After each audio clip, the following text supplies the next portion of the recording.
चौकटीत पाहतो. पण आमच्या अमरावती जिल्ह्यातले चांदूर बाजारचे नितीन देशमुख नावाचे कवी आहे, चांगले गझलकार आहे, जोरदार. त्यांचा एक शेर सांगतो मी तुम्हाला रामायणावरचा. ते असं म्हणतात एका ठिकाणी की जेव्हा दिली सीतेने अग्निकली परीक्षा, सीतेची अग्निपरीक्षा तुम्हाला माहिती आहे, जेव्हा दिली सीतेने अग्निकली परीक्षा तेव्हा खरे उजळले चारित्र्य रावणाचे, तेव्हा खरे उजळले चारित्र्य रावणाचे. काय सांगायचं आहे कवीला गझल त्या शेरामधून की म्हणजे चांगल्यातलं चांगलं तर दिसतं आपल्याला, वाईटातलं वाईट दिसतं, पण वाईटातही काही चांगलं असू शकतं आणि चांगल्यातही काही वाईट असू शकतं. हा पुढचा दृष्टिकोन आहे, हा जरा संतुलित दृष्टिकोन आहे. कवी लेखक आपल्याला तिकडे घेऊन जातात हे लक्षात घ्या. म्हणजे आपण एका मर्यादित पद्धतीचं जीवन आपल्या वाट्याला आलेलं, एखादा व्यवसाय करतो आपण, एखाद्या गावात राहतो, आपलं विश्व तेवढंच असतं. पण पुस्तकं तुम्हाला घरच्या घरी जगात फिरवून आणू शकतात.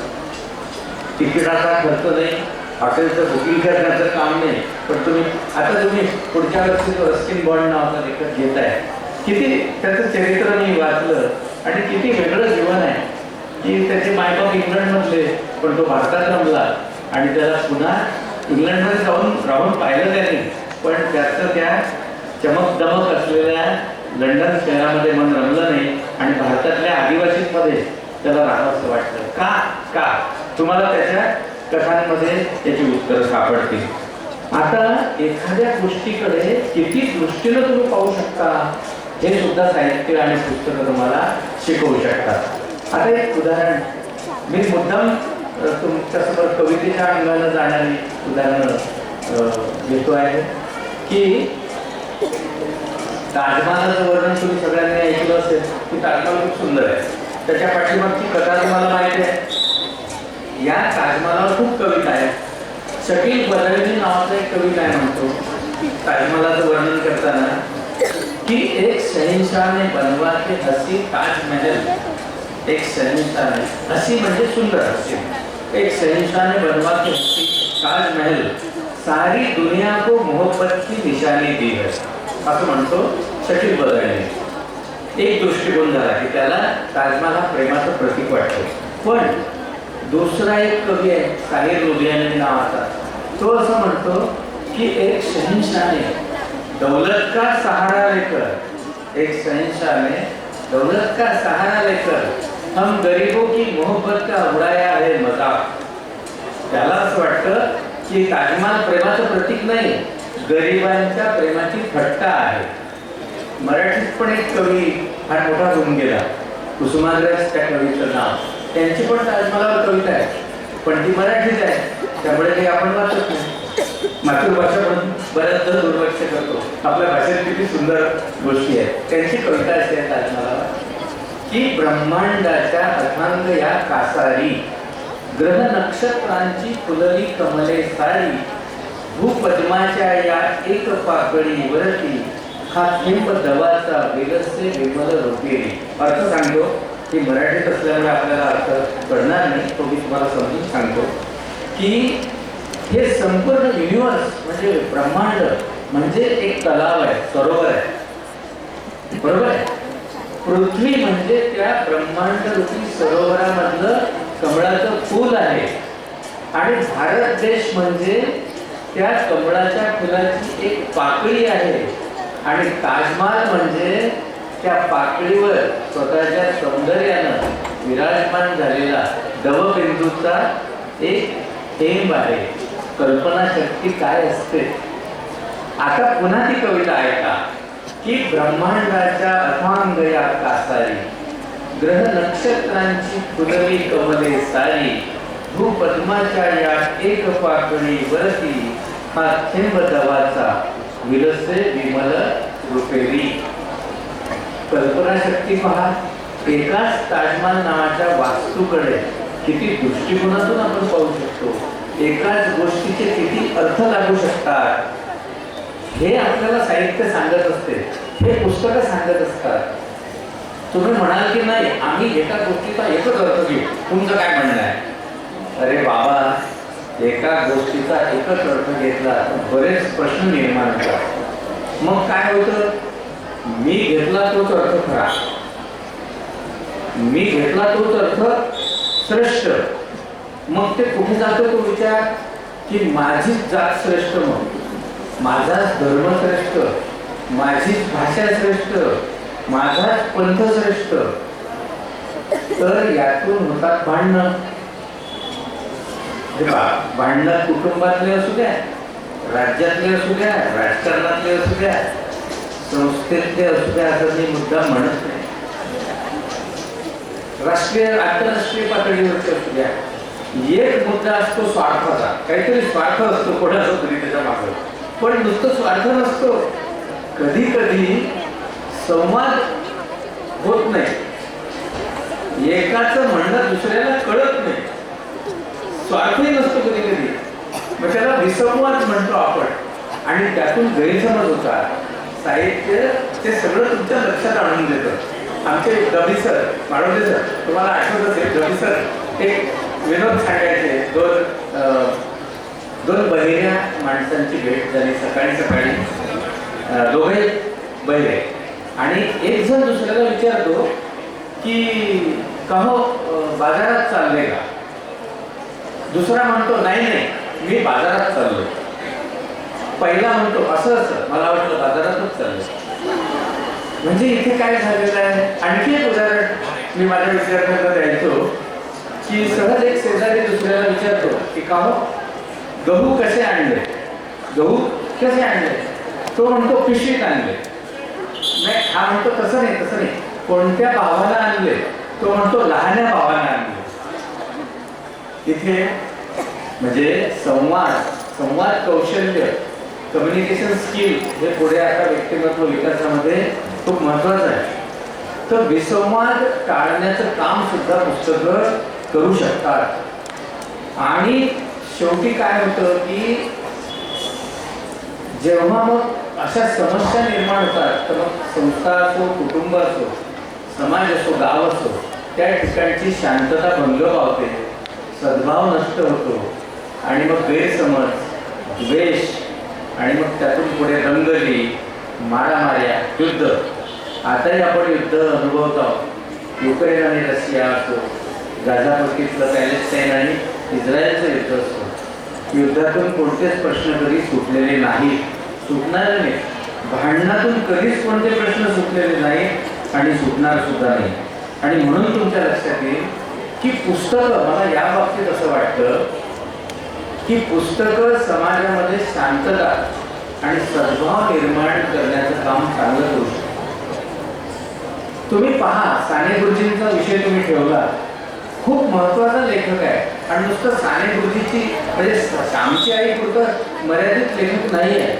त्यांनी जवळजवळ सगळ्या धर्मग्रंथांचा अभ्यास केला आणि त्याच्यावर पुस्तकं लिहिली, पाश्चात्य तत्वज्ञानावर पुस्तकं लिहिली, आणि दुसऱ्या धर्मात काय चांगलं आहे.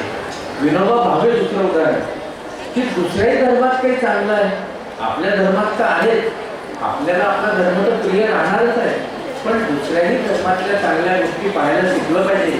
हे आपल्याला साने गुरुजी, विनोबा भावे यांनी शिकवलेलं आहे. खरं तुम्ही पहा, त्यांच्या साहित्यामध्ये बराचसा भाग असा दुसऱ्या धर्म ग्रंथातल्या तत्वांविषयी आलेला आहे. तर या दृष्टीनं मला साहित्य जास्त महत्त्वाचं वाटतं की तुम्हाला साहित्य इतकं व्यापक करतं की तुम्ही मग संकुचित राहू शकत नाही. तुम्ही फक्त तुमच्या धर्माचा, जातीचा, भाषेचा, पंथाचा अभिमान बाळगून इतरांना तुच्छ लेखू शकत नाही. कुठेतरी तुम्हाला, कारण हा जो संतुलित दृष्टिकोन आहे, बॅलन्स दृष्टिकोन जीवनाचा, हा खूप महत्त्वाचा आहे. हा नसेल तर जीवनात आनंद निर्माण होत नाही, सुख निर्माण होत नाही. विषयाच्या सगळ्या बाजू तपासण्याची क्षमता आपल्याला साहित्य देते. आता उदाहरणार्थ म्हणजे संतुलित दृष्टिकोन हा फक्त विचारांपुरता नाही, जगण्यामध्ये पण खूप आवश्यक आहे. रतन टाटांचं एक सिम्बॉयसिसच्या विद्यार्थ्यांसोबतचं भाषण आहे यूट्यूबवर. त्याच्यामध्ये मला 2 उदाहरणं संतुलित दृष्टिकोनाची खूप आवडली. रतन टाटा असं म्हणतात की तुम्ही जीवनाचा एकांगी एककर्मी विचार करू नका, एक्सेंट्रिक होऊ नका. आता ज्या सुधा मूर्तींचं पुस्तक यावेळी तुम्ही वाचलेलं आहे पुस्तकं, त्यांच्यामध्ये पण हा दृष्टिकोन मी त्यांचं आता एक पुस्तक एक वाचलेलं आहे मी त्याचं वाईट आहे, त्यांच्यामध्ये पण मला हा संतुलित दृष्टिकोन दिसतो की एकांगी होऊ नका, टोकाला जाऊ नका, कुठेतरी संतुलित विचार करा. म्हणजे मग आपल्या भावना म्हणजे वाईट भावना नियंत्रणात राहतील, आपण द्वेषापर्यंत पोहोचणार नाही.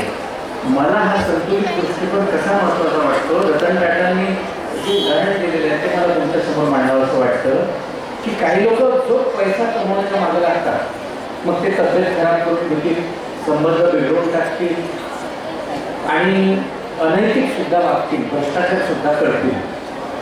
दुसऱ्या बाजूला पैशाकडे खूपच दुर्लक्ष केलं, भीक मागायची वेळी म्हणजे आपल्या चरित्राचा पुरता पैसा कमवला पाहिजे आणि पैसा कमवताना नैतिकता पाळली पाहिजे, भ्रष्टाचार करून पैसा कमवायला अर्थ नाही, हे तुम्हाला संतुलित दृष्टिकोन शिकवतो.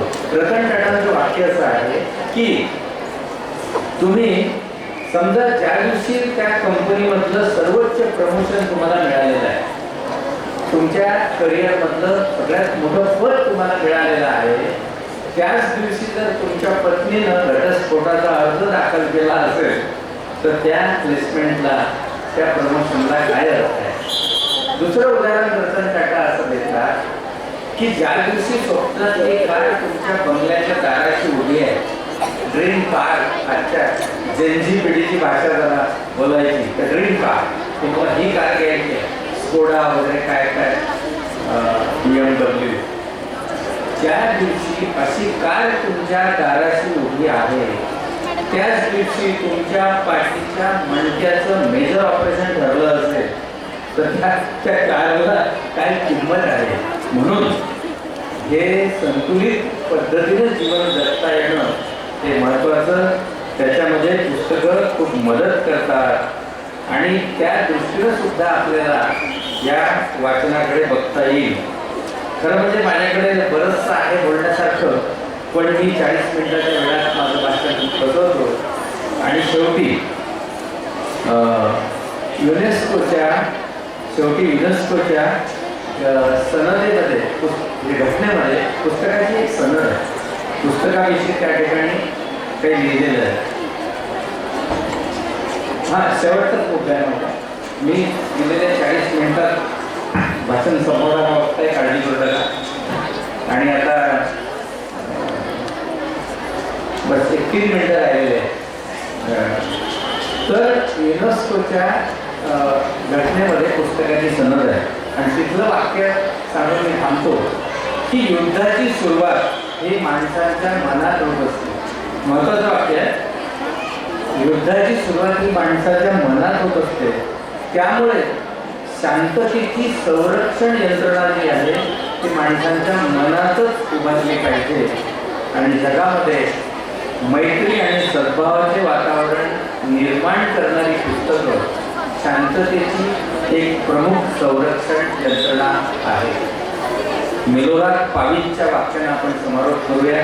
त्याआधी सगळ्यांचे आभार मानतो की या ठिकाणी मला एका चांगल्या उपक्रमात सहभागी होण्याची संधी दिली, त्याबद्दल संस्थेचे आभार. आणि हा सर्बियाचा लेखक आहे मिलोराद पाविन, त्याचं एक वाक्य मला फार आवडतं. त्याने आपण या योजनाचा समारोप करू. तो असं म्हणतो की जोवर जगात पुस्तकं वाचणाऱ्यांची संख्या बंदूकधारी सैनिकांपेक्षा अधिक आहे तोवर काळजी करण्याचं कारण नाही. हे आपण मनात ठेवू. वाचन महत्त्वाचं आहे. संस्थेनं तुम्हाला तशी संधी दिलेली आहे आणि आपण त्या वाचनातून आपलं भविष्य निश्चितपणे उज्ज्वल होईल अशी खात्री आहे. मला स्वतःला तो फायदा मिळालेला आहे, तुम्हालाही तो लाभ मिळो अशा सदिच्छा व्यक्त करतो आणि थांबतो.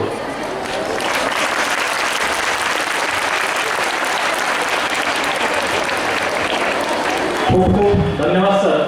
आपण निश्चितपणे आमच्या सर्व विद्यार्थ्यांच्या नाण्याच्या चक्षु या ठिकाणी उघडलेले आहे, त्याबद्दल मनपूर्वक आमचे धन्यवाद. त्यानंतर आजच्या कार्यक्रमाचा अंतिम टप्प्याकडे आपण वळतो आणि अंतिम आणि शेवटचा टप्पा म्हणजे आभार प्रदर्शन आणि त्याकरता मी माननीय सौ Kakade madam doctor Kakade madam यांना या ठिकाणी आमंत्रित करतो. माननीय डॉक्टर काकडे मॅडम आणि आपल्या सर्वांची धन्यवाद.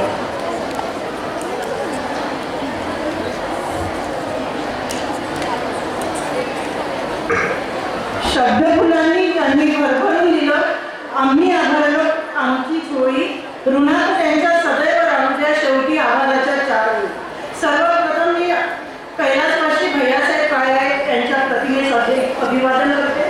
आदरणीय व्यासपीठ, आज वाचते भाग या उपक्रमाअंतर्गत हा जो कार्यक्रम लेखी परीक्षेचा आयोजित केलेला आहे, या कार्यक्रमाला अध्यक्ष म्हणून लाभलेल्या आदरणीय शोभाताई काळे यांचे मी मनपूर्वक आभार मानते. आदरणीय शोभाताई काळे यांचे मार्गदर्शन आम्हाला सतत लाभतच असते. आज देखील त्यांनी आमच्या विद्यार्थ्यांना उत्कृष्ट मार्गदर्शन केले आणि जीवनात सर्वांगीण विकासाकरिता शिक्षणाचं किती महत्त्व आहे, वाचनाचे किती महत्त्व आहे हे पटवून दिलं. त्याबद्दल मी आदरणीय शोभाताई काळे यांचे मनपूर्वक आभार मानते. यानंतर आजच्या कार्यक्रमाला प्रमुख वक्ता म्हणून लाभलेले आदरणीय हेमंत खडके सर यांच्या ओजस्वी वाणीने आपण सर्वच्या सर्व विद्यार्थी तसेच मोठे पण सर्व मंत्रमुग्ध झालो आणि सरांच्या ओजस्वी वाणीने आपल्या सर्वांच्या मनाचा ठाव घेतला. सरांनी विविध साहित्य असो, कविता असो आपल्याकडे सादर करून त्यातील ओलावा आणि त्याची संवेदनाशीलता किती आहे हे आपल्याला पटवून दिलं. मला वाटतं इथं बसलेल्या सर्व विद्यार्थ्यांना त्यांच्या या वाणीने असं वाटलं असेल, त्यांच्या मोलाच्या सल्ल्याने असं वाटलं असेल की आपण देखील आपल्या नेहमीच्या जीवनात वाचनाला खूप महत्त्व द्यायला पाहिजे. त्यानंतर वर्धेवरून मुद्दाम आपल्यासाठी उपस्थित झालेले माननीय श्री प्रशांतराव देशमुख, पत्रकार, दैनिक लोकसत्ता यांचे सुद्धा आपल्याला उत्कृष्ट मार्गदर्शन लाभले. त्यांचेही मी आयोजकातर्फे आभार मानते. आदरणीय निर्मलाताई हिवसे या कार्यक्रमासाठी मुद्दाम उपस्थित झाल्या आणि आपल्या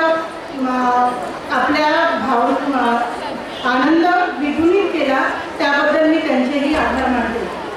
कार्यक्रमात ज्यांच्या उत्कृष्ट नियोजनात आणि मार्गदर्शनात पार पडला असे आमचे आदरणीय प्राचार्य रवींद्रजी सोनटक्के सर यांच्या उत्कृष्ट मार्गदर्शनामुळेच इतक्या सर्व विद्यार्थ्यांची उत्कृष्ट व्यवस्था आणि लेखी परीक्षेचे आयोजन होत आहे आणि हा कार्यक्रम संपन्न होत आहे. त्यांचे देखील मी मनापूर्वक आभार मानते. संस्थेचे सर्व पदाधिकारी आणि कार्यक्रमाला उपस्थित सर्व मान्यवरांचे मी आभार मानते. या कार्यक्रमाच्या यशस्वीतेसाठी ज्या शिक्षकांचा सहभाग लाभला त्या सर्वांचे मी आभार मानते आणि सरते शेवटी ज्यांच्यासाठी हा कार्यक्रम आयोजित केलेला आहे असे माझे विद्यार्थी आणि ज्यांनी शांतपणे हा कार्यक्रम ऐकून घेतला त्या सर्व